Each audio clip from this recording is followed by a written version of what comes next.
using technology for mass education. So I really expected to see many more people here sharing their experiences and all, and also to borrow from that experience. But back in West Africa, we have only 2 open universities. The first open university is the Nigerian Open University, which is a national one, and it has close to 300,000 students. Of course, that is not anywhere close to what we have, the millions that we have here in India, but it is still very significant, and it shows the potential of using technology to educate the masses. The second one is in Ghana, and it is called the Lawa Open University College. It is the first accredited open university in Ghana, and it was accredited late last year. We started serious operations this year. I am co-founder of that university, and I'm very happy because it opens a lot of doors, not only to the numerous people who do not have access to higher education, but the fact that it creates special opportunities for women who otherwise have to take care of the families, women who have to combine work, life, and also career progression. So it's really very interesting. At the moment, we have 2 persons with disabilities already. We started only in January, and we have close to 90 students enrolled. And all of these people are, thank you very much. Is that okay? Yes. All of these people are working parents, particularly the women. So we have more women than men. And when I liken that to my own experience as a woman who had to combine my family and work and developing my career as well, I believe strongly that if we have to create a prosperous world and a peaceful one, of course, then women should have that opportunity to have access to higher education. And we cannot enhance the participation and involvement of women in higher education without technology. I mean, this is very critical. And so we are looking forward very much to some form of collaboration. We're looking at learning from the experiences of India when it comes to IGNU, Indira Gandhi, Open University, and all the others. Even here in New Delhi, I'm aware that you have an Open University as well. So what has been the experiences and how can we learn to make it better? Because today, the Open University of yesterday is completely different from what we have today. What learning spaces do we have? What platforms do we have? What applications do we have? Because 5 years ago, we couldn't imagine teaching and learning with WhatsApp, for example. But today, it's very easy to create a WhatsApp group, even when you have a learning platform, to use that to do group work and to use that to exchange experiences and all of that. So what new applications are available that can take the open and distance learning to the next level? We're looking forward to that new generation of applications and tools that we can leverage to really bring higher education to the doorstep of the people. I have said over and again that over the years, we have focused very much on primary and secondary education. And the Millennium Development Goals perpetuated that kind of semi-illiteracy.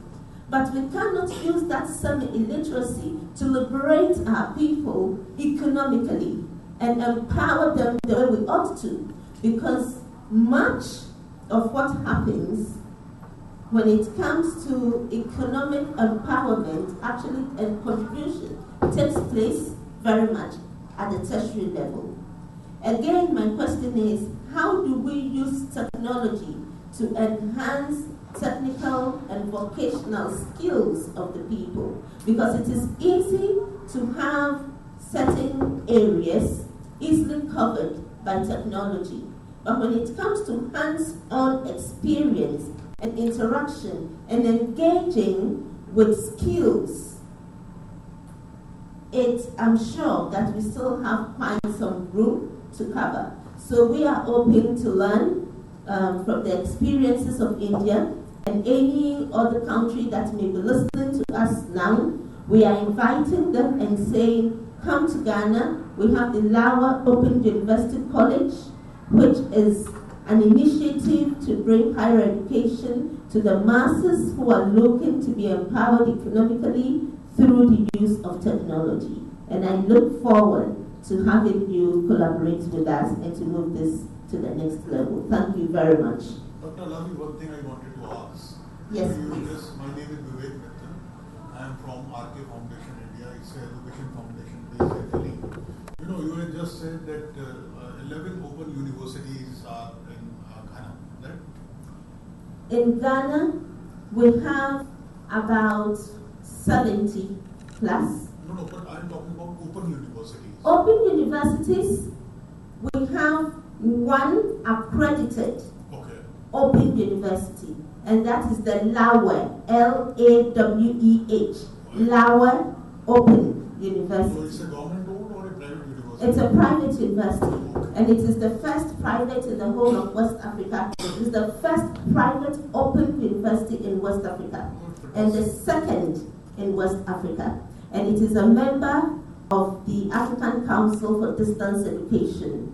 And I am the representative, the West African representative of the African Council for Distance Education, which is the official body that seeks to promote open and distance learning in the whole of Africa. Yeah, because in our Indian system, we also have separate open universities. We have a national university, then there are, state level universities, like we have 29 states, and we have private universities, and there is separate directorate of distance education in those universities. So these open universities and these directorates, they are purely into open education, distance programs using technology.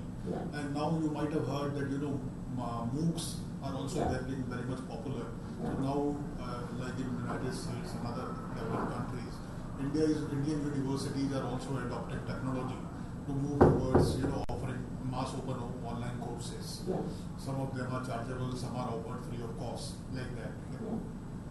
I'm just surprised with that. Yeah, absolutely. So I think that yes, the issue with the open and distance learning is the fact that not everybody has risen up to that occasion to realize the power of it. And many people still live in the brick and mortar concept where they feel that quality is associated with physical presence. But physical presence does not necessarily guarantee quality.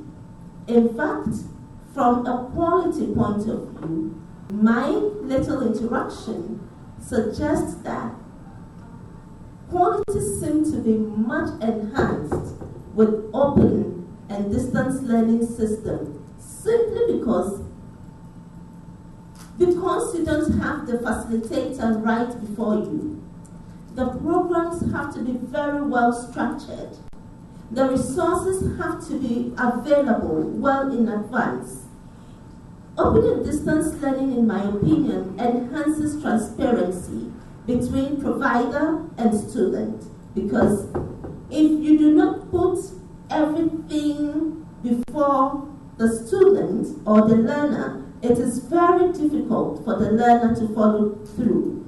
Sometimes you do not have some of these privileges with the brick and mortar system because it is assumed that the lecturer will come anyway and tell you. But with the open and distance system, everything has to be well structured, well standardized, and available. It also ensures that the students take ownership of the learning process. So it breaks down that dependency and teacher-led approach that we have in the brick and mortar system. So my opinion, and not just opinion, but then the evidence available suggests that learning is actually enhanced with the open and distance learning than the brick and mortar system. Of course, there may be exceptions for some kind of disciplines, but generally, for the programs that are available through the open and distance system, we have this kind of enhancement of quality. Actually, if you allow, I will like. Yes, please. Can you go ahead? How much technology you had adopted, in offering distance courses? Like, I wanted to know that how you are using technology, how much technology you are using to offer these courses. Okay.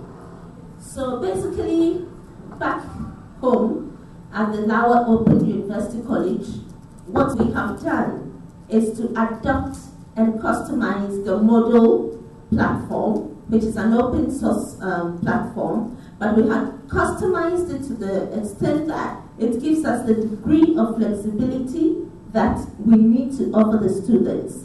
Again, we have books, textbooks, videos, and some of the open education resources that are available. We combine all of this together with the YouTube policy to ensure that we bring students resources that are very much current to enhance their learning. So it doesn't matter where you are, you can access with just an application, an app on your phone, you can access and download all the materials from videos to games to simulations that are required for a particular course on your phone. You can also, we realize that back in Ghana, or generally in West Africa, we have problems with energy. So the lights will sometimes go off when, for example, a student has a timeline or a due date to submit an assignment. And when that happens and the internet is not available, then it means that the student cannot submit or the student cannot have access to the materials. So with the new model app, which allows you to download your materials onto your electronic device, whether it is your phone or a tablet or your laptop, we realize that that problem is mitigated because you do not need the internet all the time. All you need is just the app that assists you to download everything at a go. We also have the library system, which allows our students to access the library materials anywhere that they are in the world.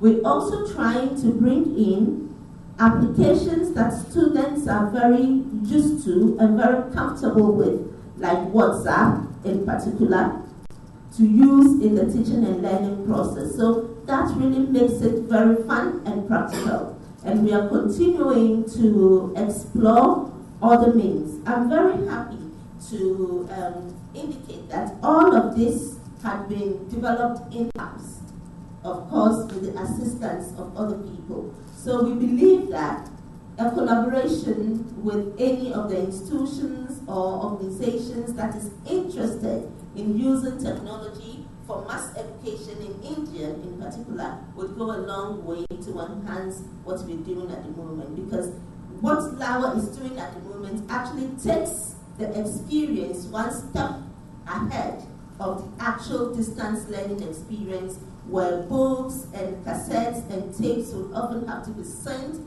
to students who are far away and things like that. So we're really trying to deploy the technology as much as is possible to enhance the learning experience.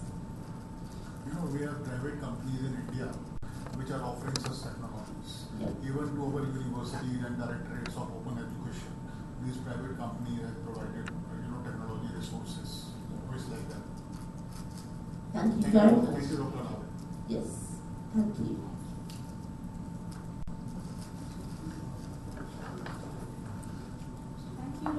Alabi. I'm really happy to know that even Ghana, we've come all the way from Ghana, and you like what is happening in India, and you want to take that forward, you want to collaborate with us. So I'll have Mr. Amit taking forward from here, and we'll be talking about virtual reality. So we can start. Thanks so much, Women Economics Forum, for giving the opportunity to speak. And it's a really good job bringing all people across the globe to one platform for such a large interaction. So, my name is Amit. I have been into education for the last almost a decade, which includes technical exchange, education forums and stuff. Starting from my first company, which was into online platform for connecting colleges and students, which got recently acquired by Aviation.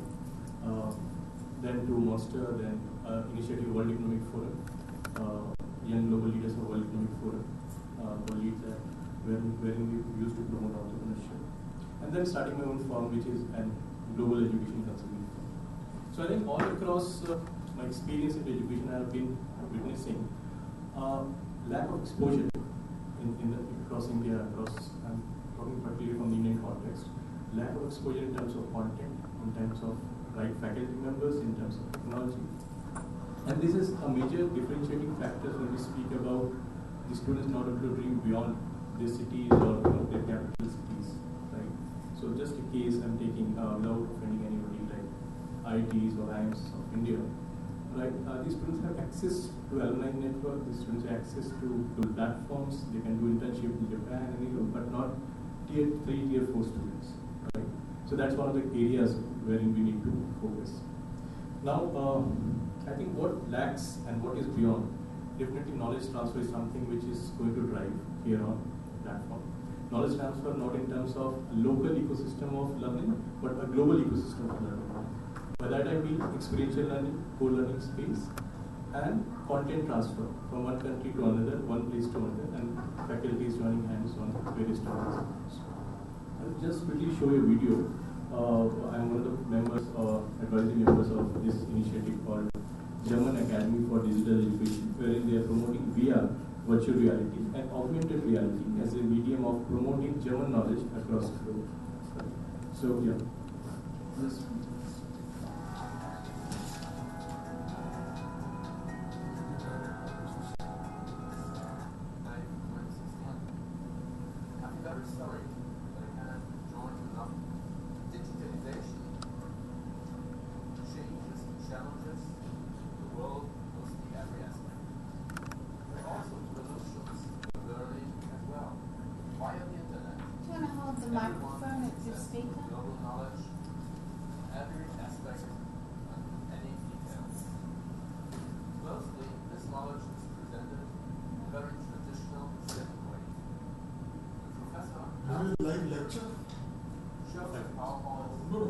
It's a live lecture or both? New technologies can open a new chapter of digital learning.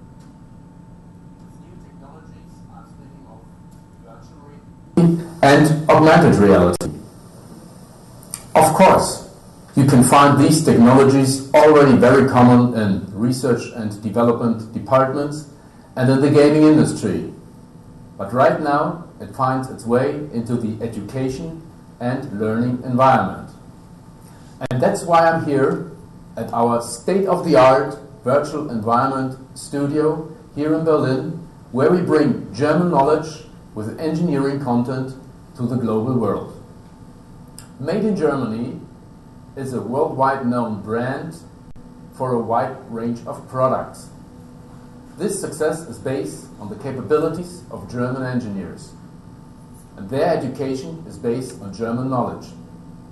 Here, with our academy, we have access to the best German experts coming from academia and industry as well.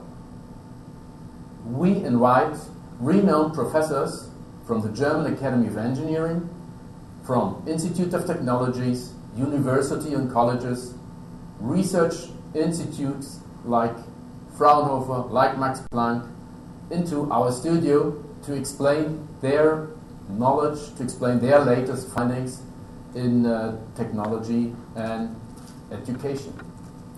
On the other hand, we have access to German industry.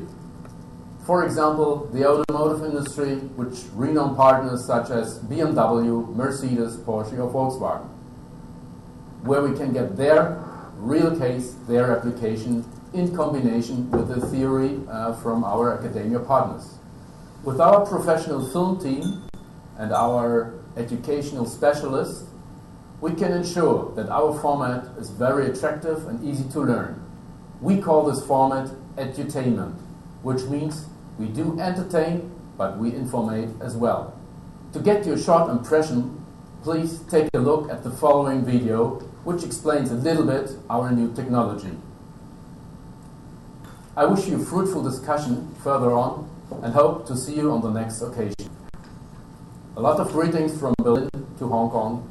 Thank you and bye-bye.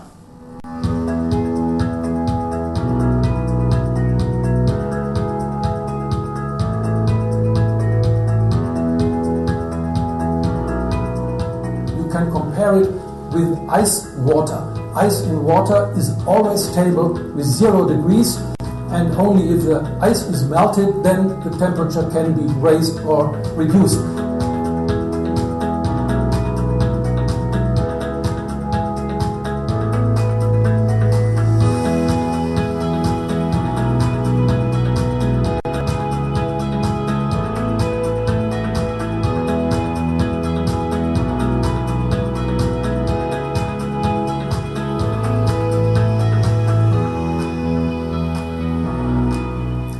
Our motto is to find a balance between productive profitability on the one hand and environmental as well as social sustainability on the other. Capability of importing 3D models directly from engineering software file formats allows the students and the experts from around the world to view and discuss details of machines. You can take models from engineers, scientists, automakers, etc., bring them into the studio, take them apart and see what makes them tick.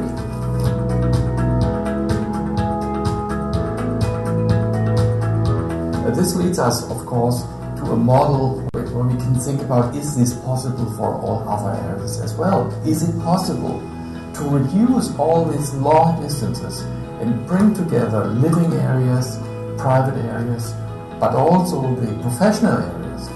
All right, so now we're projecting the i3 into the studio so we can talk about this model, which is actually probably a good example for an outside application, a full application of an entire product where the battery is the centerpiece. Yes. Today it's maybe a little bit difficult to understand because we are used to cars which go 30 kilometers in the city and go 300 kilometers on the motorway.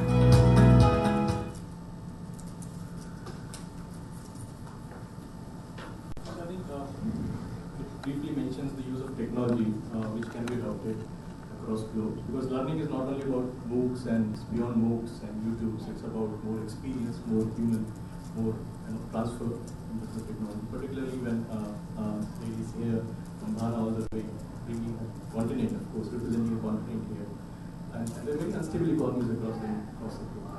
Can India be one of the most biggest market and other developed countries, collaborate in terms of technology? All of us here and the audience, wider audience on net, collaborate in this initiative of spreading technology through augmented reality, any other formats for that matter. We great experience for people across, and we were really loving to probably experience such initiatives. Think of a case when in Japan becomes a job creator for us, Germany becomes the content creator for us, and India is the biggest market. Right. So here's the future, and here is what technology can bring into the future. Thank you. Open for questions.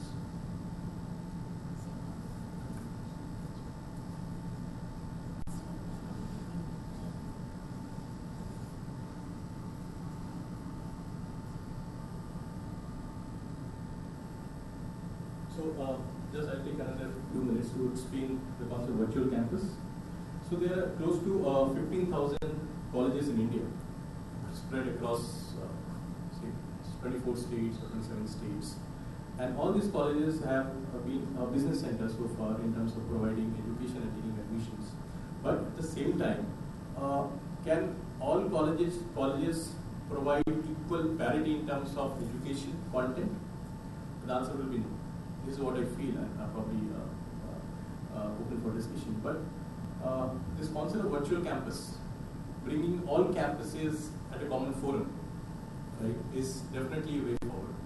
So no matter where a student studies, he studied in Kakinada, he studied in Hyderabad, he studied in Kerala, he studied in Uganda, Ghana, right?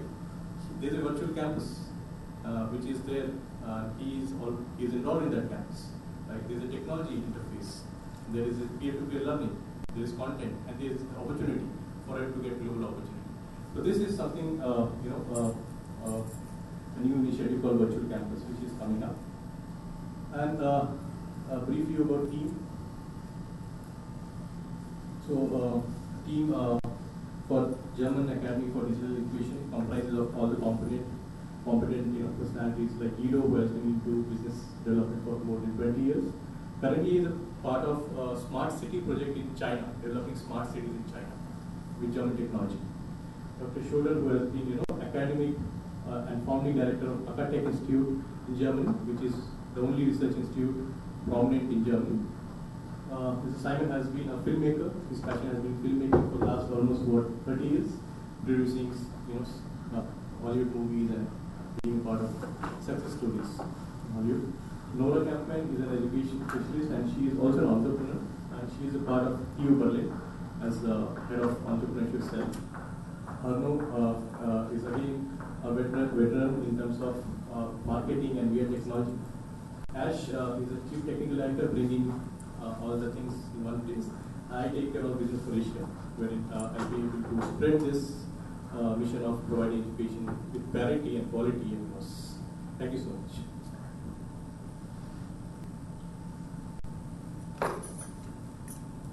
Well, you have joint venture with this German entity. I want to it's live. It's not live. Is it live? Yeah, it's live. We still have a lot of time. I think that's okay. Sure. So German Academy for Digital Education is a company incorporated in Germany, and so I'm one of the heading their Indian subsidiary in terms of extending this content into Asian market. So that's how the model is working. In fact, as we speak, there are universities like Singapore University or some university from Vietnam, some university from Japan, getting into VR mode. In fact, some prominent universities in India, with the biggest market share, is co-creating content to spread across, especially for online, open learning programs. Right, where you are able to provide the same content, classroom experience through VR. So that is also happening. That's all.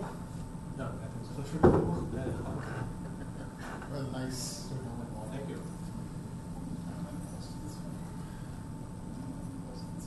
So I'd love to hear from you some queries and solutions. Yeah, I think that it's very promising, and as I listened to you, I could just begin to imagine what I was talking about, because then you had me mention the fact that there is need to take the experience to a different level, and the need to have a system which provides us with real experience beyond just what we do. At the moment, open and distance learning is critical. And listening to you, it appears to me that this is a promise to that kind of situation or the kind of expectation we have. But I've been wondering in my mind, what exactly do you call it? Is it because I had edutainment and I have seen entrepreneurship? I don't really know what you're calling the system that you have at the moment, and how you can have other people join in, particularly in Africa. I would be very interested in being a part of this process so that I can take this new technology and this new experience back to Africa. So thanks so much. So I think a big hi to Guido also, with there in Germany. He's also seeing us live. So answering the question, this format is called VR, virtual reality. Virtual reality. Right, and it's the latest technology.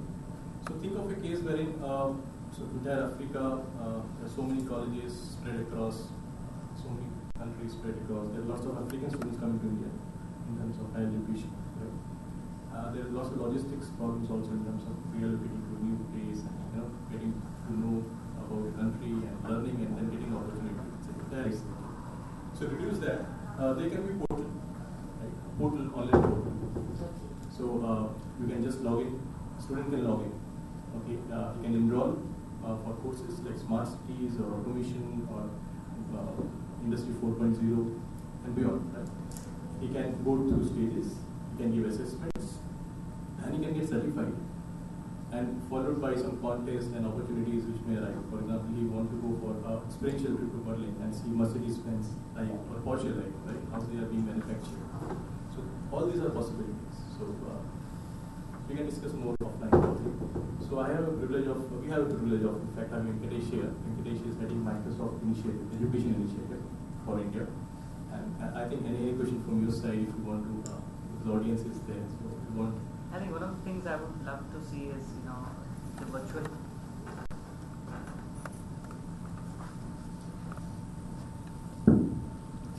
So one of the things I really love to see as we move into the next phase of virtual reality, because most of the classroom shift will certainly happen in the next 5 to 10 years. We will see the traditional classrooms now transforming into a different set of ecosystem. We look into content.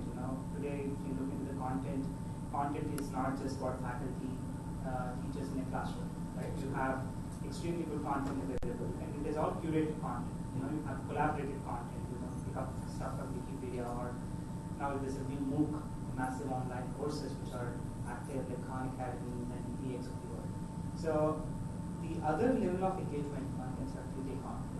This is a MOOC is more like an engagement where a faculty at a Stanford can deliver certain courseware across the world and you can access, and you can go through it and reduce the cost of really the education to travel here. So from a VR perspective, because a lot of investments are getting done in VR, AR, these are two areas which are really going to be the next important shifts from an education perspective. How do you see the market in India? Especially the Indian ecosystem, which is a developing country. Cost is a parameter. So how much does it cost to set up a VR classroom kind of setup? And what are its implications? That's something which I would like to know more from a commercial standpoint in terms of whether it is feasible for, India has close to 800 universities, and close to 40,000 higher education institutions. So how many of them will be really able to transform, and what is the phase-wise? If not in phase 1, maybe in phase 5 they may transform. But how do you look at the journey between 1 to 5 if you have to define? That would be interesting. Sure. So I think we have Sunita here, who's running his own chain of universities, and his insights will be useful in terms of gauging the commercial aspect of it. But coming to VR, I think the technology penetration or internet penetration has increased over the last 5 years. The smartphones, almost everybody has smartphone in India. The latest Geo revolution, Reliance Geo revolution of internet is also cheaper, right? The resolution of the phone has increased. The screen sizes have increased, right? I think the cost factor per se is only upon the consumption part of it. It's not about transmission. How an audience consume a particular content is something which is important for VR. It's not about production, right? Production cost will be minuscule when millions of people actually are seeing content or smart city or on virtual reality, industry 4.0, or how, for example, Mercedes-Benz is being manufactured in a plant like that. So I think from Indian perspective, the commercial aspect will not be a limitation, because I feel education ecosystem is growing. Number of people going from India to abroad for education has increased a lot. Number of people working across globe has increased. We are increasing our graduate enrollment ratio over the last few years. And parents have also become more aware. Why higher education? We go to schools right now, right? Even in class 7th or 8th or 10th, people are teaching robotics as a subject. And probably with one robot costs you 40 lakh rupees to install in your campus. And why you want to install 40 lakh rupees? Just get VR content. Or why get a VR content from other place? Why don't you probably develop your own VR? A studio wherein get technology, get content partnerships, get your own faculty, and let you be the broadcaster. So you become the producer. So somewhere there's a balance between consumption and production, and also there's a balance between the levels where we are targeting, be it school, be it higher education, or be it beyond. I hope I answered your question. Sure. Yeah, makes sense. Any question for me? So how does it, what does it take to have a portal in Goyal? So I think every university nowadays have a portal, more or less, online portal, wherein you just need to, for admission process, for uploading the content, for classroom management, right, for results declaration. So every university nowadays have a portal. So, and there is an API integration which is very much possible. So, very simplistic. So, India is known for corporate development. Probably, many mates here and audience can help you develop portal for university. And in fact, you can also get in touch with our portal and any specific things we have. So, our portal is managed by SGI, so Platinum Institute of Design, based out of Germany, which is being co-founded by staff founders. So that is a world-class portal, and they have transmission and broadcasting range of huge audience across the globe. So right from Latin America to Africa, they have a spread. So that's what they are using. But at the same time, you may also develop your own portal, very simply. So it's only about some coding, some interface, and your content and some security. And then probably are ready to go. The VRs can be plugged in. The students can see the content. Assessments can be plugged in. So they can do online assessments. Right? Certifications can be plugged in. So they can conduct online certifications. And probably they can also share their achievements with other students across the globe. That brings a sense of excitement and achievement to the students.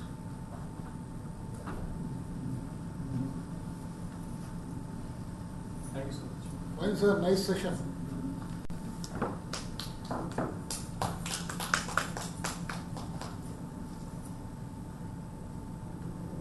So, for this session, the best thing I liked about it is the first, we had a problem. We had something, you came to us, you wanted to know. And in the end, we found a solution, a possible solution to your problem. So we have two things just with one another. That is the best thing and about the session that I liked. And that's it. I think we can all collaborate and we can work together. We can help each other and we can make learning more fun and we can make learning more interactive. So, thank you. Thank you so much. So we can take a group photo and Dr. Alabi, pleasure meeting you. yes, Remain pleasure. in touch with me, you have my card. Anything we can do for your university or for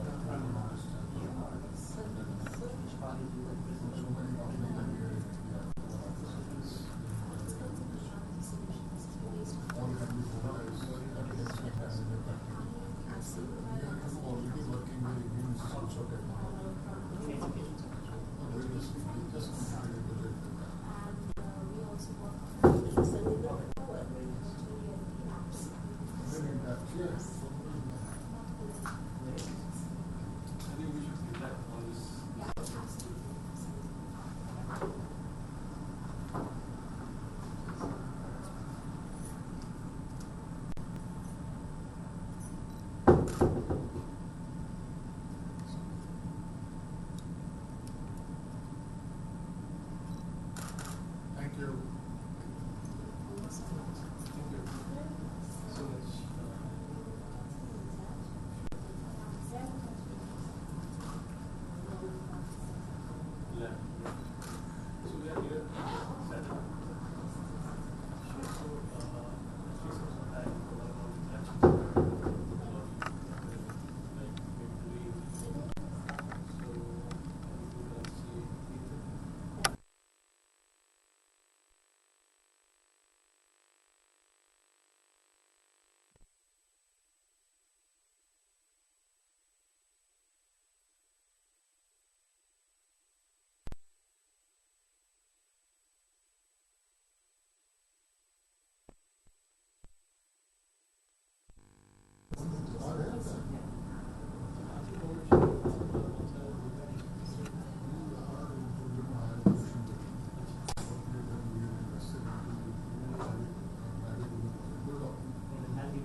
We've just completed a project with IIT on surface. So basically, we are not able to do this. But if any institution or because our investment in the university cannot they have their own directorates of organization. But when it does, we can see, you can directly do the person in the university.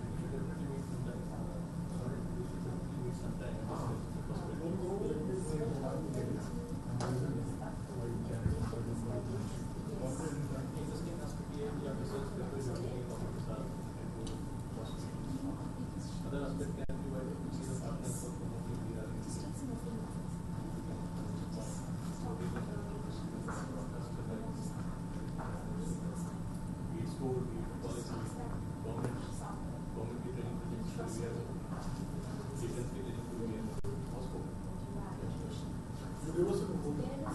and we will work on it. No problem. We are open to mount it. So the university will work on it. We will meet and we will see. Thank you so much. Hi sir. I got up. I'm very much. Go ahead. I'm just done. Okay. Technology access to higher education, what is the problem?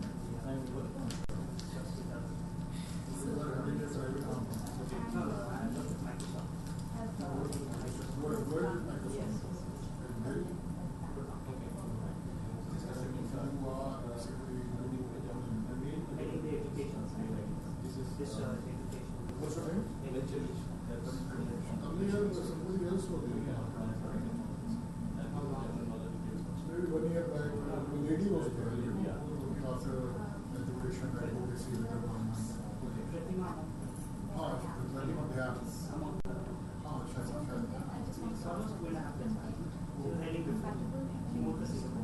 उनसे पहले एक gentleman हुआ करते थे, गाड़ी वाले का नाम भूल रहा हूँ क्या है।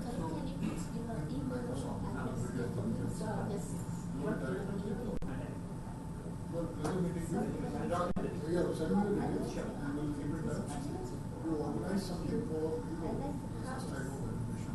All of us also. These are interesting. We can do something.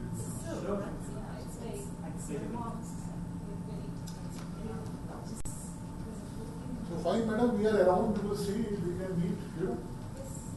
So let's send across. You invite us to Ghana, we will come with a delegation and he will also come. Absolutely. And then we will see what can be done. He can also come to Microsoft. Microsoft is having office in Ghana? Yes, we are across the West. I'm very happy to host you in Ghana. Yes. Probably take care of us. Yes. From other things. With West Africa, not only with West Africa, all of Africa, there is a connectivity program also of Government of India, which was initiated by our former President, Dr. A.P.J. Abdul Kalam. So a lot of things can be done. I think in Accra you already have a contact point there for e-governance type of thing, something like that. I don't know the details, but something is there. Yeah, there is the e-governance project. So you can involve Indians in terms of delegation and private companies, foundations, universities, private universities, and even government can be associated, and things can be done in a very pragmatic manner. You think about it. I think one of the things that is coming to mind very easily is to think about holding a conference where we could bring the policymakers in Accra, for example, and then invite you to come to a presentation, and then we can take it up from there. So are you working with the government of Ghana? Yes. Okay. I work in a public university. Okay. And I'm quite involved with education policy. So I consult for the National Council for Tertiary Education, which is the policy organization. I also do some work with the National Accreditation Board as an auditor for them. And I also work very closely with the AA, the Association of African Universities. And I do some policy work for the Ministry of Education itself. So I really do believe that we could bring together the people who matter around the table, and we could see how we can take this one step further. Because I know that the government of Ghana has been looking to enhancing the use of technology in higher education, but we've not been able to move it, to move it forward as much as we ought to.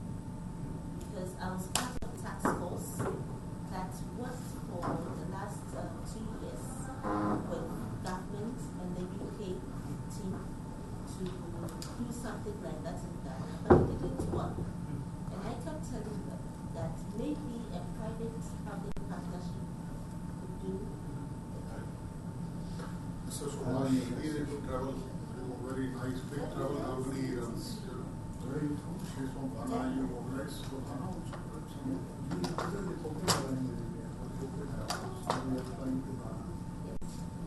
He's a big man in travel industry, you know. Like he's big in education.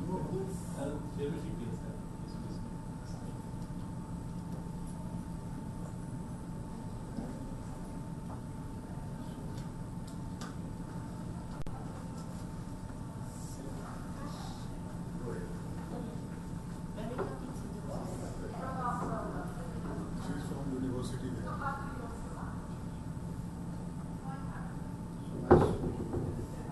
We also have a company for student revenues, and we issue the UNESCO International Student International students ID cards. We should be in touch. Because And early we should definitely for one of the so what we can do is we can have an agreement with you, and we can as a reseller, because this is the only card in the world recognized by UNESCO. Microsoft gives 90% discount on software discount, plus all Amtrak, UA, 50-60 airlines. He's from Microsoft. Yeah. So Microsoft gives about 90% discount on the IC card.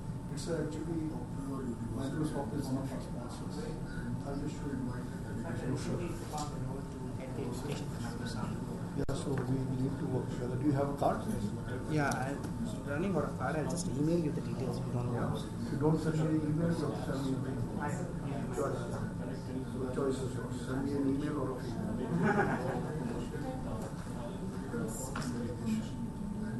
So this card, so this is primarily a card using which the students can travel abroad to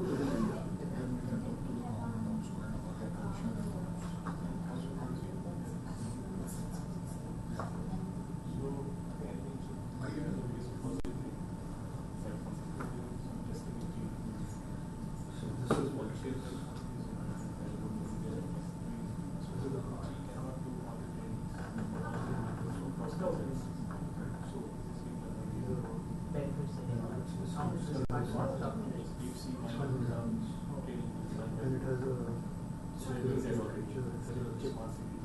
or a magnetic strip. You can fit in data. It can be a electric car.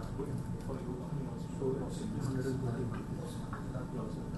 So you keep this design and send me. I'll send you the details.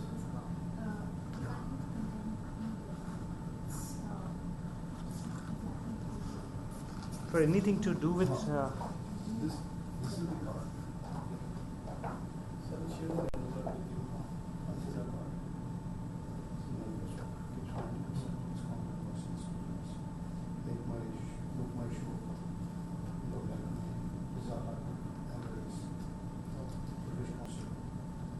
आपसे sir अलग से एक meeting जब भी whenever you are here और आज या कल मेरे कार्ड सर अभी आपको को दे दिया मैं आपको ना ईमेल कर दूंगा पूरा डिटेल जरूरी है because I am in this business only बच्चे बाहर जाते रहते हैं जर्मनी जापान बहुत ज़्यादा है मतलब all discounts all colleges Yes. all universities in fact हम लोग एक programme fruiting idea before it dispose कि I can roll it out as a standard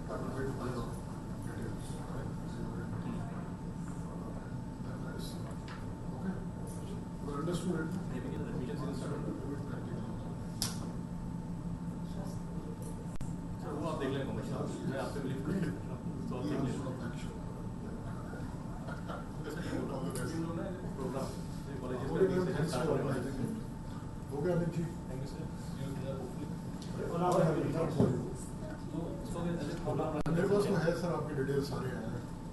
एक और ले लेगा. मेरे पास तो सर है. जब तक तो अपना कार्ड नहीं बनाएगा मैं देता रहूँगा. इंटरनेशनल पूरा भर लेगा ना. This is the card. It's a student's card. It's a student card by UNESCO. UNESCO. Yeah, and UNESCO is a sponsor to Microsoft. You know, your university students can have a tie-up with them for, you know, concessional travel and things Yeah, like we that. can give you very good rates on this. Yeah. Because so many students come to Ghana or to India for various special research. How much does it cost? Fantastic. So why is it? How much does it cost to America? $500 rupees. $500 Rupees. rupees. $10? Okay, so it's about $8. Less than $10, $8, maybe $8. Okay. So the some of the questions that would come up, if we have this card for our students in Ghana and there are issues, how do we get in touch? Can the students use this card to pay for their fees, Yes. do any other thing? Yes. Whatever you want, we have a mathematics for connection. And we partner with MasterCard students. Okay. So it can be used for multiple purposes. You have an office in Ghana? No, we can open an office in Ghana. No, but you have a dealer there or franchise Yeah, there? we have. Do you have a dealer? No, we have the open airlines. We'll talk about it. Alright, so I'm going to facilitate this in Ghana. And we can start looking at the possibilities and And advantages. we can also make special student travel programs with education. For example, we want to go to borders. We can organize an education. We want to go to space. We have a lot of education. We have a separate company who has students. Okay, so that would be very interesting because I'm the dean for collaboration, international collaboration, so exchanges in the public university. I wear two hats. You know, the boss. I also wear two hats. I'm advisor to the government of India, Ministry of Tourism. So I think that we will take it up from This is the... my He is advisor to Ministry of Tourism, Government of India. You see, yes. also I'm there in the Ministry of Commerce. Okay. I'm the executive chair of all the services. Wonderful. My name is Goski. I will send you an email Yeah. and then... I always welcome an email from a female. And a beautiful female always welcome. Thank you. So we'll be in touch as soon as possible. So if you don't have, why don't you attend this session of mine? My session. Oh, this is your session. He will speak about, he will speak about tourism and aviation. So I just, 7:15 to 8:15, I think. I ordered a suit and I remembered I had to make a call. So I came in and I was lucky to meet all you guys. You are meeting nice people now. Very nice people. I'm going to send the email. Not nice people, very nice people. Okay. यार मेरे session में रुक जाओ. Is he email? Why don't you all stay? The I'll session send is you an interesting. email. Oh, yeah, I got it. Otherwise, I'll be addressing That is done. the I'm looking tables. forward to your response. I The will name is stay. Your name is Vivek. Vivek. Vivek Mittal. Vivek Mittal. Interesting And session. you will be pronounced Dr. Alabi or what? Pardon me? Your name will be pronounced Dr. Alabi? Yes. Oh, that's the right pronunciation. Correct pronunciation. Thank you.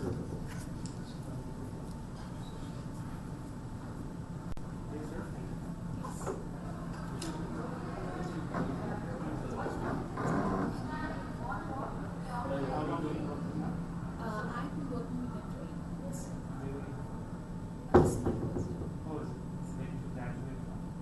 I have done my master's actually from the Heritage Institute. So I am from absolutely different domain though. I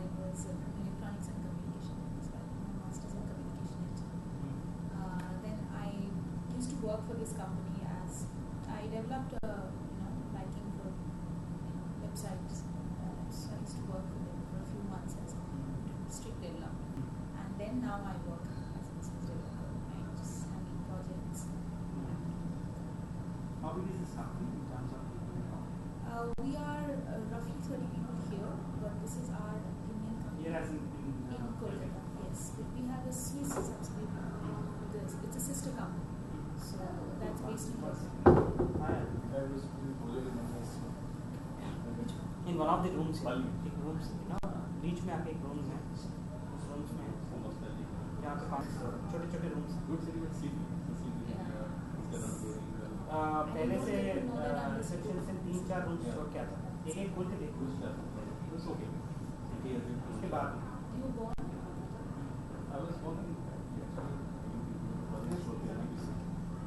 मैं अभी दे देगा आपने को भेजा it's very interesting concept because we are looking to profit transfer यहाँ पे promoter models which वाला will be just one time cost of goods then you can just आप यहीं पे you can change things and you can flow so the coding will be So do you also do AR? so see AR to AR will be a transition somewhere AR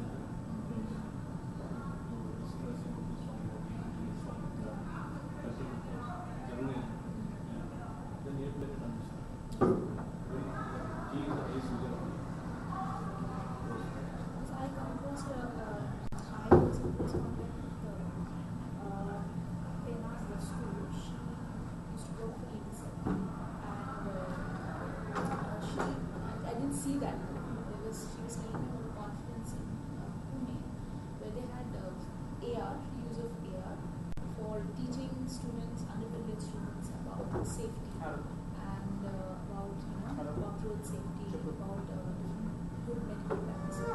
So that is a very good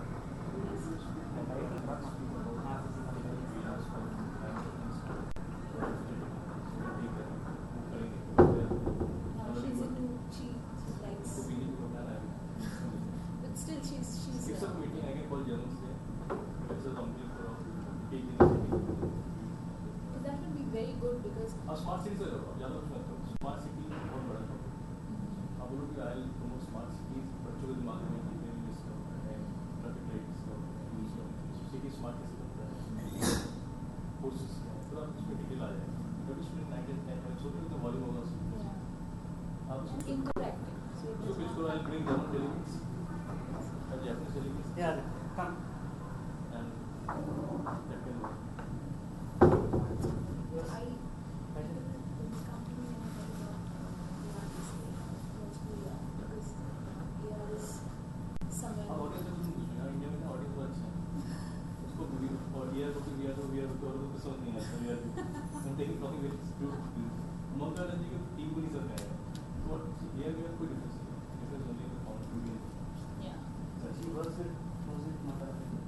She can work.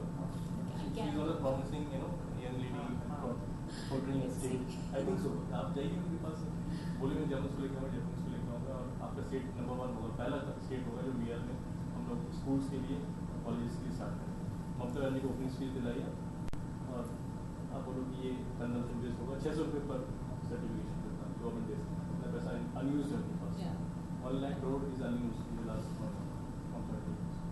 अब ये proposal लिखे Are you a speaker now? The second one, he was here, but again he left. He was here for the last session only. Okay, fine. But now he's last session, one was not present.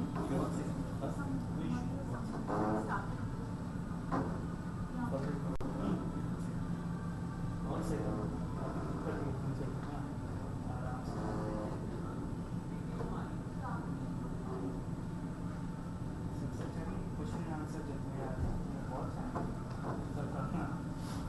Stage conference.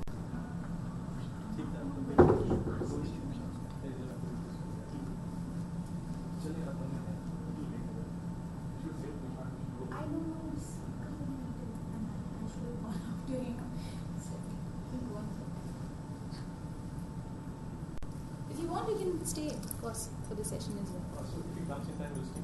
Okay, just let me check. You are the coordinator for this room, is it? Yes, for today I am the coordinator of 2 sessions. So how did you engage with the Women Economic Forum? कैसे आपका साथ जुड़ना हुआ?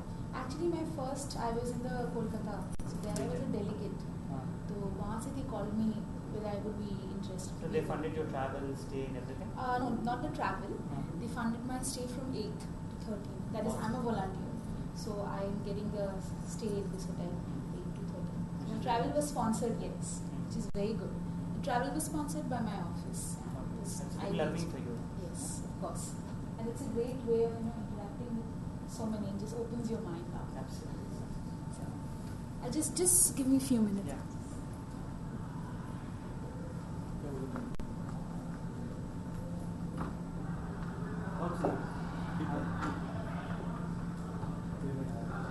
मेरा दिमाग अभी तक क्यों नहीं खुल पाया? यार मुझे ये समझ में नहीं आता ये लोग इतना अच्छा कैसे बोलते हैं कि हमने ये 100 का ऐसा, मतलब मेरे साथ क्यों नहीं हो रहा है ये सब? मैंने जितने सेशन अटेंड करे मेरा तो अभी तक माइंड नहीं है। नहीं, बट मैंने कुछ सीखा नहीं इन लोगों से। मैं सोचा था यहाँ खाली बैठा बिल्कुल सही। अच्छा वो मिले कहाँ गए हो, क्या हो गया?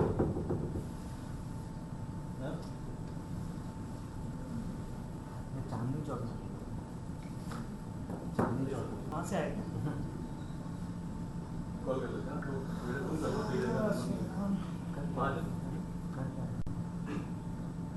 चलो तो ये मैंने तो सही आंसर ऐसे बैठे ऐसा लग रहा है कि अपना घर है बैठे। ये भैया ये टिकट है कैसे नहीं बता यहाँ पे तो ऐसा हो गया कि यहाँ पे कोई भी आके अपना मनोभावनाएं अंदर हम तो जा रहे हैं आपको मैंने को डांट दिया तो मेरे पास एगलेस स्पेसिफिक नहीं है, तो एग वाली है, मतलब एगलेस नहीं लगता आप लोग। हाँ बोल दिया क्या बोलूँ? अच्छा तो एक काम करते हैं, हाँ इसमें नंबर दे मैं तो खा के निकलना पापा मम्मी सब लोग घर पर।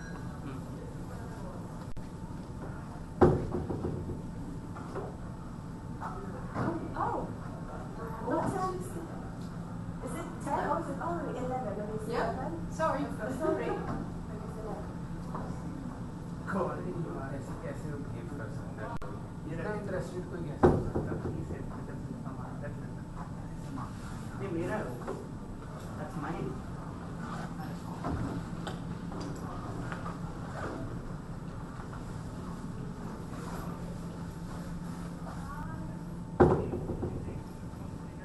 ऐसा नहीं होता है क्योंकि this is live, no? So basically, I have a bigger audience. It's hard to get people. Since we have so many parallel sessions, यहाँ पे gather करना बहुत problem हो रहा है. Okay. audience. तो अगर कोई भी सेशन देना चाहे अभी तो हो सकता है? नहीं, मुश्किल है। अभी सेशन देने के लिए आप आज का सेशन तो नहीं कर सकते, कल if you want to I can give you a slot, थोड़ा देखना पड़ेगा। If you want if I have something free. And what are the topics you are covering here? कल का topic I give you a list if you are interested. एक आप काम मेरे को करो, दीजिएगा। हाँ, यहाँ पे ना एक इन्फॉर्मेशन डेस्क है, just you get down the stairs, first thing is an information desk.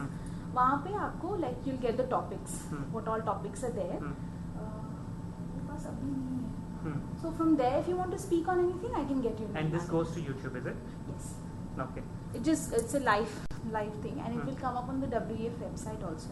Takes a few days to get that there. And what are the generally topics कल के लिए क्या है? कुछ idea है आपको इस room में? You are also coordinated tomorrow in this room? For tomorrow, no, I'm not coordinating. Let me see because our duties change Okay. every day. Okay. So you can just come with me. I'm going to the information desk. Sure, that would be Just come. I was rushing.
Hari.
So you have a presentation? No, I have some points I'll speak. Where do I sit? So you can sit. So I'll come in 1 minute. I'll give them this pen drive and come back. Next room.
can sit here and you can, since there are no people.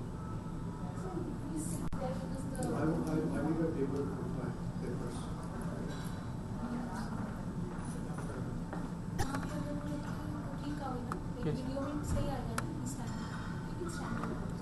Not here? This side is best.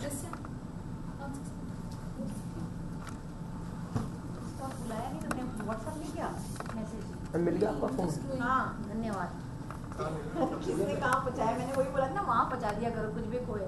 Desk पे पहुँच जाता है ना तो फिर उनको पता होता है, फिर वो इंटीमेट करते हैं कि उनका नंबर सब है ना जी। तो किसी ने ऐसे ही बुद्धि वाला काम किया, वहाँ पहुँचाया तो मिल गया। तो ऐसे तो किसी को ढूंढते ही रहोगे आप रास्ते में, किसको देना है किसको देना है।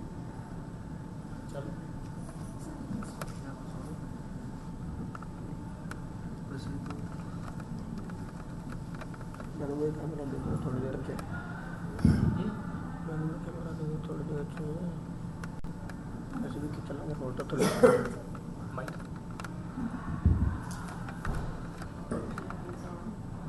Good evening.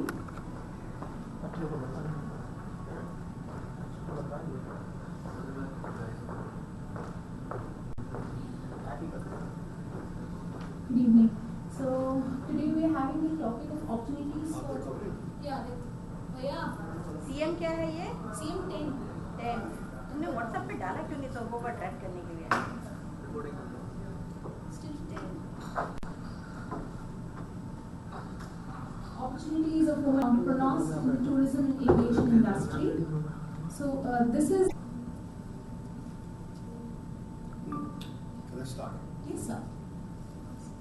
Well, good evening, ladies and gentlemen. It's a very, very interesting topic. The role of women and the opportunities that are there for women entrepreneurs in aviation and the tourism industry. As you rightly know, that behind the success of every man, there's a woman, and behind the failure of every man, there's more than one.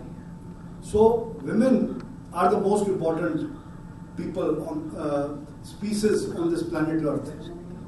And in my office, on my desk, we have a slogan which says that I am the boss of my company and I have my wife's permission to say so. So in the aviation and tourism industry, women, because it's a soft skill industry, women have a lot of soft skills and they are the best suited for tourism and aviation industry. The world travel statistics on tourism shows that women account for 85% of consumer purchases, including everything from auto to healthcare. Women represent the majority of online marketing. The global report on women in tourism, the World Tourism Organization, UNWTO, and UN Women, the global report on women tourism in 2010 was the first attempt to map the participation of women in the tourism industry worldwide. The report presents a detailed picture of the active participation of women in tourism, focusing 5 main areas of employment, entrepreneurship, leadership, education, community, context, and responsible tourism. Ladies and gentlemen, the findings of this report are that women make up the large portion of the tourism sector worldwide, and that the industry, however, is looking for more details. It can be seen that women concentrated in low-skilled, low-paid work in tourism in the business world in general. Gender equality has proven to be profitable. The fact is open now that women are taking up more and more responsible positions. In fact, in America, most of the travel and tourism companies have women as their CEOs or as their main players. Even in the big industries now, in IT industry, in consumer goods industry, Aviation, there's a woman entrepreneur behind it. Pepsi has an Indian woman who's there.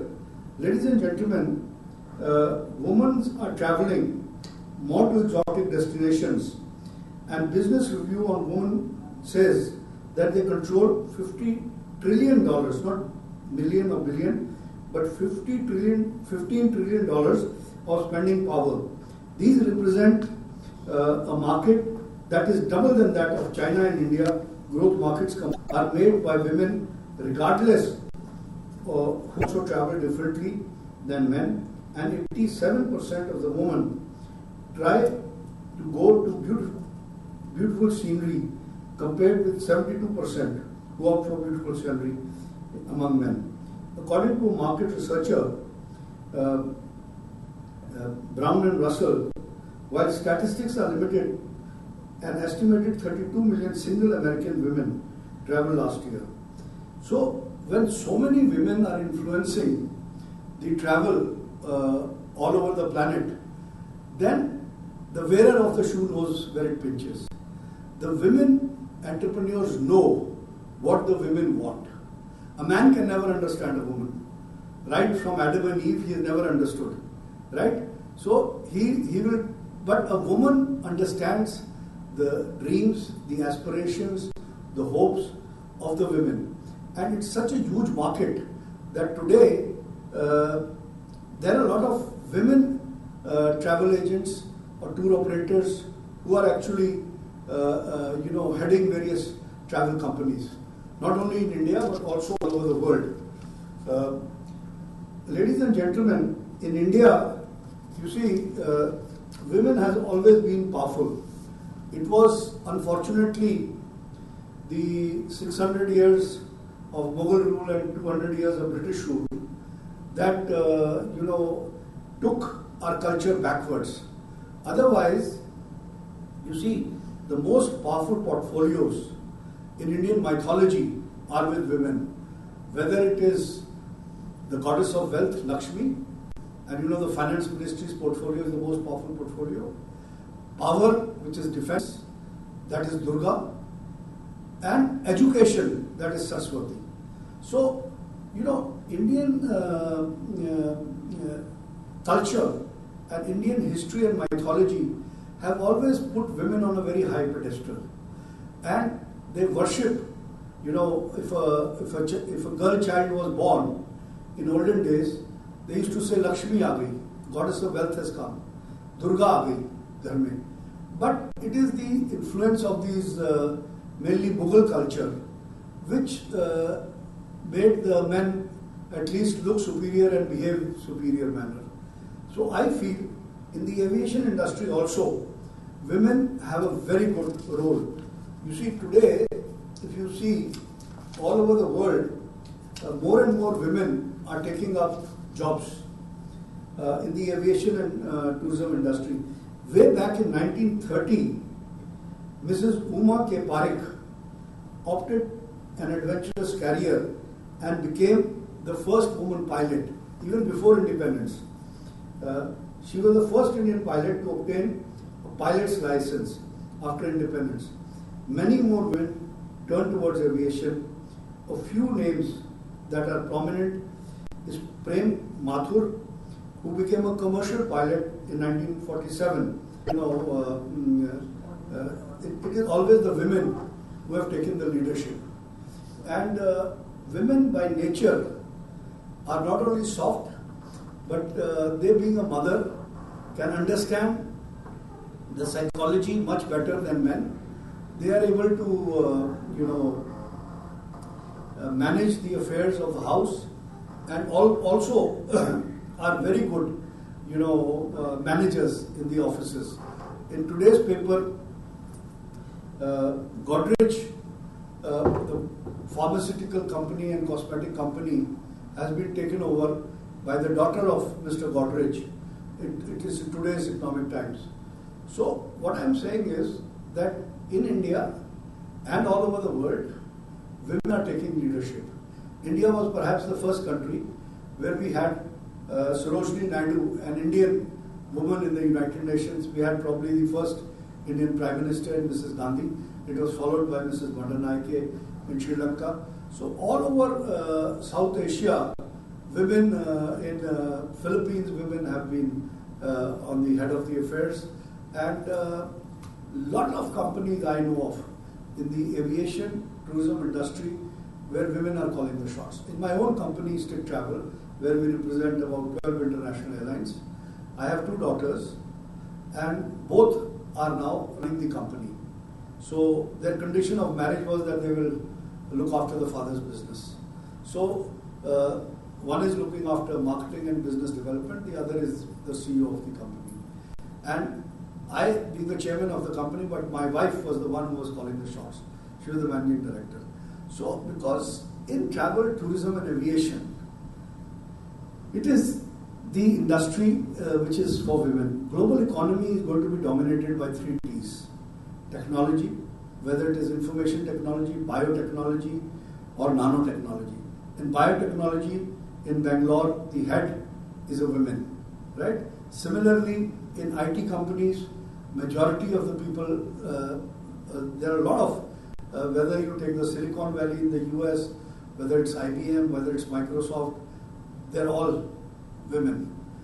Any responsible position, if you remove Indian nurses from the hospitals in America and England, their health services will come to a standstill. Why America and England? Even today, I mean, the entire health industry, the billions and billions of dollars of health industry and medical tourism is controlled by women. I mean, all the hospitals, the entire nursing staff, out of 1,000 female nurses, you will find 1 male nurse. So, the whole idea in whether it is medicine, whether it is tourism, whether it's aviation, whether it is shipping, or it is anything in the services sector, you will find women who are leaders, who are better than men. And I have no hesitation in saying that there are a lot of opportunities, because today, the global economy, 1.3 billion people are traveling international frontiers. Just imagine the entire population of India. And India has so much of opportunity. Today, a country like Spain with a population of 38 million has over 50 million tourists. Morocco has about 80 to 90 million tourists. You see, China, which started after us, has about 50 million tourists. All our neighboring countries, Thailand, Malaysia, Singapore, have about 20 million tourists, above 20 million tourists. So, India has only about 16 million incoming tourists. 16 million are outbound, about 9 to 8 million in incoming tourists. So, this means there's a huge opportunity in India. And we will need women as guides, we will need women as pilots, we will need women to manage immigration counters, we will need women to manage the hospitality industry. On the receptions, you will always find women, you won't find men. Because any interaction when you do with the public, women have God-built natural soft skills which are needed in our industry. And ladies and gentlemen, I think I would like to express my gratitude to this World Women's Economic Forum. And I must say, seeing the hustle and bustle, I think the Women's Economic Forum has become more important than the World Economic Forum. So, the Women's Economic Forum, because the women control the men. You see, no man, he may be a superman outside, but when he comes home, it's the woman who calls the shots. This is not only true in India, this is anywhere in the world. Some men like me are bold enough to honestly admit it, others are hypocrites. Right? The world is divided into 2. Those who admit that the women are the boss, and those who pretend that they are the boss, but when they go home, they succumb. They have no other option. So, in aviation and tourism industry, there are huge opportunities in the hospitality sector, in the aviation sector, in the tourism sector, in adventure tourism, in medical tourism, in agricultural tourism, in cultural tourism, in promoting events, conferences, MICE. Here also you see most of the things are being managed by women. Such a big international conference. So today, I mean, if there is an opportunity in this industry, not only in India, but all over the world, this is an excellent opportunity for women. Thank you. So I had a question. You have any question? Yes, yeah. Please. Sir, you talked about the number of tourists that we have in India, right? Number of visiting tourists. So what do you feel is something is lacking there? Because we have so much in store, we have so much, natural things to look at. We have so much. We have India. But then why is it that we are not getting the equal number of tourist visits and sorry for disturbing. I'm just taking technical thing. So, what do you feel maybe the reason why we are not being able to showcase our natural beauties, we are not being able to attract so many tourists in the ground? For the last 20-30 years, the secretary in the Ministry of Tourism has always been a man. Right? Today is a historical day because Mrs. Rashmi Verma has taken over as Secretary Ministry of Tourism. I will be meeting her tomorrow. And I am sure that with a woman taking over as Secretary in the Ministry of Tourism, tourism is going to grow in leaps and bounds. Because as I mentioned earlier, women are better administrators, they understand the psychology better than men. So this is a great opportunity for women to really look at this industry and make this industry as their career. And another reason is that earlier, during the last 50-60 years, India is the greatest show on planet Earth. There is no other country which is the birthplace of 4 great religions: Hinduism, Buddhism, Sikhism, and Jainism. Right? Christianity originated in Europe, but one of the 12 disciples of Jesus Christ, Saint Thomas, is buried in Chennai. An ordinary nun came from Eastern Europe, and India influenced her, and she became a saint, Mother Teresa. A memorial is here. So this is the Holy Land. Islam originated in the Middle East, but when it touched the shores of India, the magic of India, the spiritual strength of India was so great that Sufism, which is the spiritual side of Islam, flourished in India. Whether it was Bulleh Shah, whether it was Nizamuddin Auliya, whether it was Sant Kabir, or it was, all these Sufi saints, right? They flourished their teachings, and that is why you find the Muslims in India more spiritual, and they are not fanatic like Muslims in many other of these Middle East countries. So, India has influenced. It's 74% of the Himalayan mountains are in India. There's a lot of opportunity for women for adventure tourism. And, people think that Himalayans are in Nepal. But 74% of the Himalayas are in India. Right?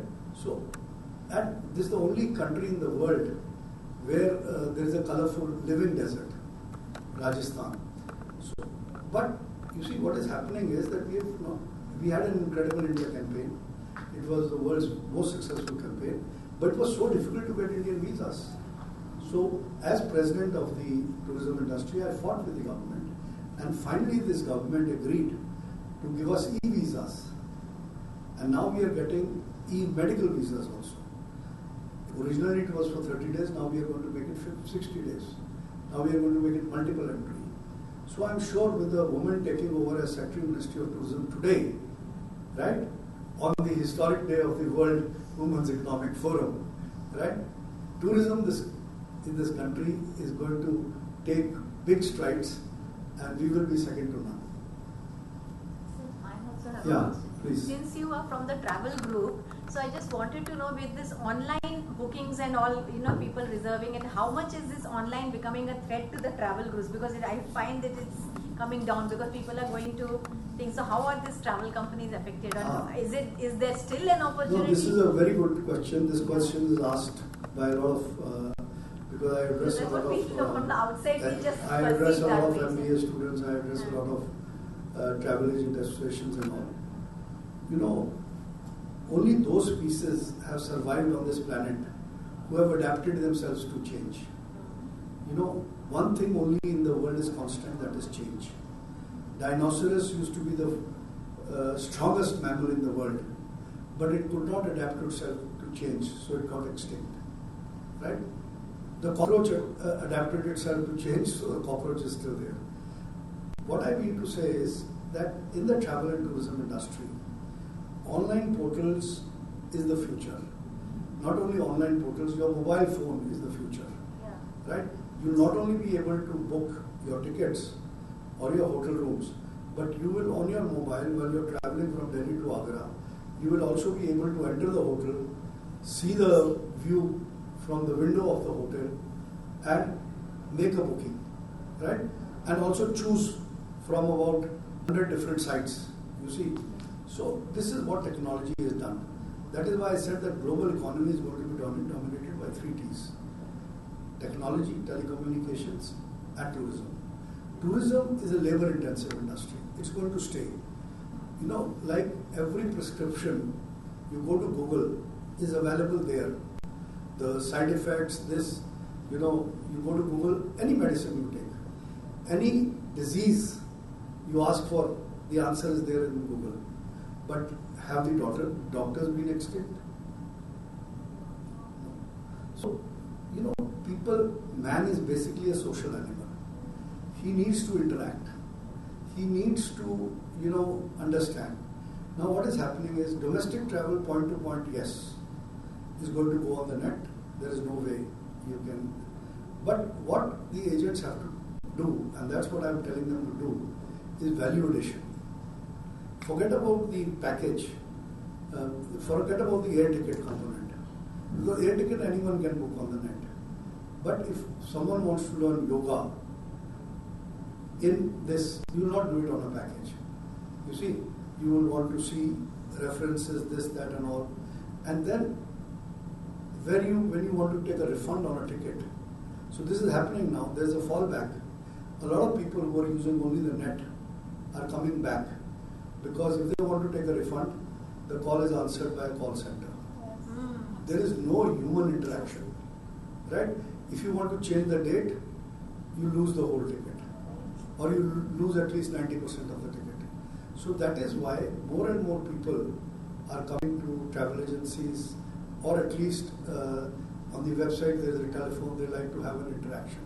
So even big companies like Go, Vivo, Make My Trip, Yatra, they have also now, apart from booking online, they have given a number where you can interact with people, and they have now offices where you can go in.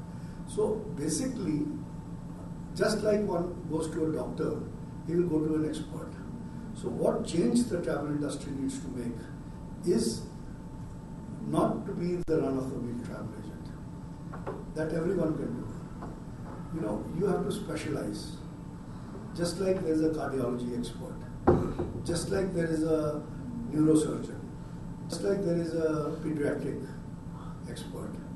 You can't take your pediatric medicines by going. So every individual has its individual needs, right?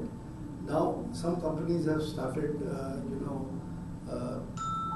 differently enabled and challenged,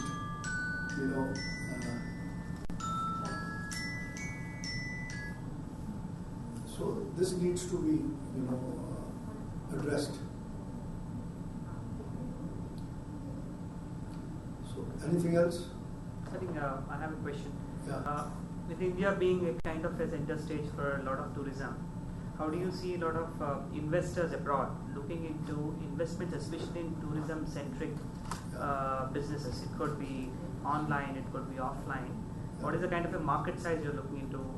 Because you're heading the entire tourism side. Just a second. I'll put it on silence. No, sir, I'm recording it for you. Okay. Doesn't matter. We were recording it. Okay. हाँ. You'll have to fix it up again. हाँ, okay, जब देख लो. कर दो, मैं यहाँ बैठी मैं बता दूँ. Leave it, हाँ. I'm seeing. ठीक है. So that's a very good question. You know, India is probably the first country which allows 100% investment in the tourism sector. In many other sectors, you need a local partner. In aviation, 51% has to be with an Indian national. An Indian national must have effective ownership and effective control of the airline before any other country gives them traffic rights. But if you want to own a hotel, like say a Japanese chain Nikko wants to own a hotel, they can own 100% hotel. Or an American chain wants to own 100 Sheraton or Hilton wants, they can be 100% owners in a golf course, in this. So when there's 100% investment, and India is a growing market. You see today, about 13-14 years back, the total number of people who traveled by air within India was about 5 million. Last year, about 65 million people traveled within India by air. So this industry is booming, and there is a lot of opportunity for people to invest in aviation, in tourism, and that is why I come back that women are better than men.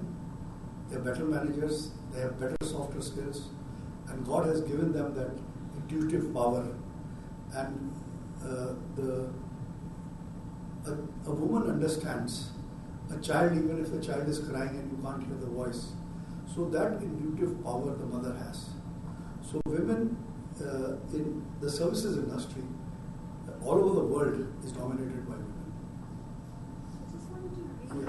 We asked that 65 million traveled by air last year. Yes. I'm surprised. I would have thought the number is more.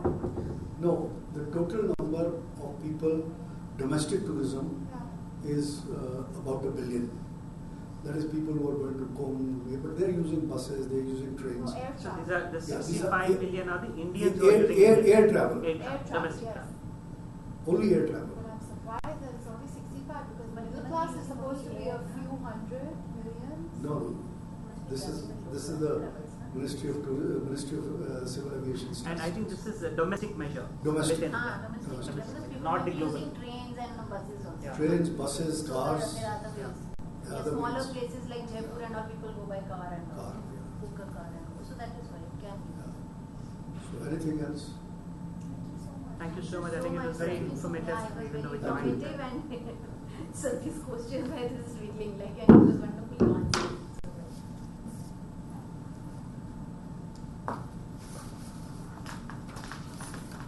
Would you like to take a photograph? Yeah, group photograph. Sure. Yes, you should. Just give me. Which organization you represent? Which organization? I just represent being here. I mean to say you're here from. आइए आप भी आइए ना. Very good. And she's covering you with home photograph.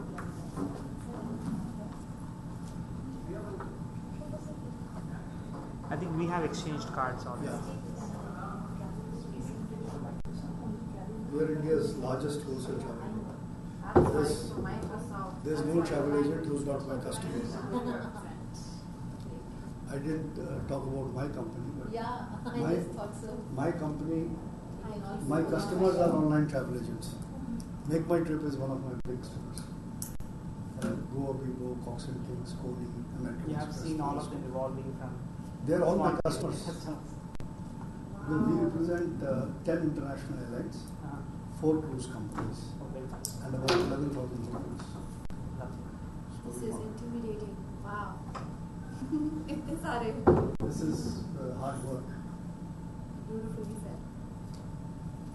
We आपको मैंने often forget the sweat that goes behind this. Yeah. Yes. You always see the glamour. Yeah. The hard work. The sweat, There the is- challenges, the There is sacrifices. no gain without pain. Can you click a photo? Can you take one from my phone? I'll put it on the group. But then you won't be able to come. I Okay. request the gentleman. आपने last time दिया था मैं phone ही छोड़ के. ओह मैंने ध्यान नहीं था हम तो उधर ही थे सैम मैं दौड़ी वापस आई. and then talk to you, sir, by saying Sure. the WEF. एक मेरे से Because otherwise you never answer the call. पहले कैमरे से खींच लो, फिर मैडम का खींच लेना, फिर मेरा. ओके ठीक है.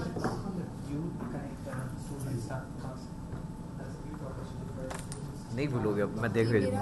पासवर्ड फिर आ जाएगा. कोई गल नहीं, दोबारा खींच चलाएंगे. स्मार्ट इनफ यार. Yes sir. एक मिनट ठहर जाए यार, मैं तुम ही करना. बिल्कुल सर. बताइए आराम हो. रास्ता का कट नहीं होगा, और थोड़ा सा चंगा लगेगा. चंगा बिल्कुल लग रही है. Yes please. You're my namesake.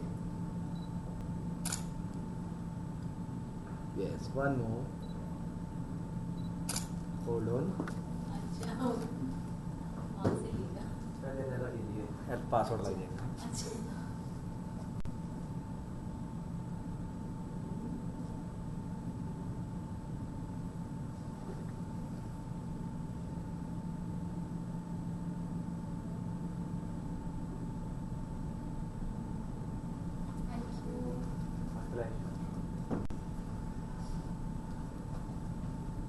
She said, cheese.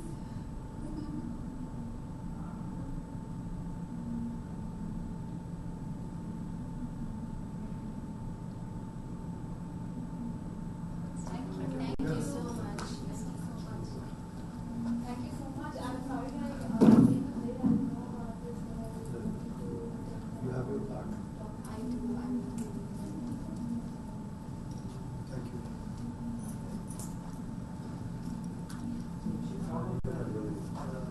अभी भूल जाती है. So kind of. Thank you for allowing pictures. Sure.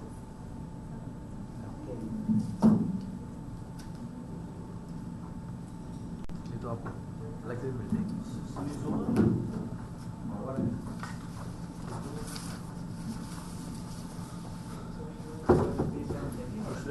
Based on the report, we have several organizations of India and also Singapore. हो गया वो ना ग्रुप फोटो. हो गया ना ग्रुप फोटो. चल बे. So that's my part. This thing लिखा हुआ है. Okay. Travel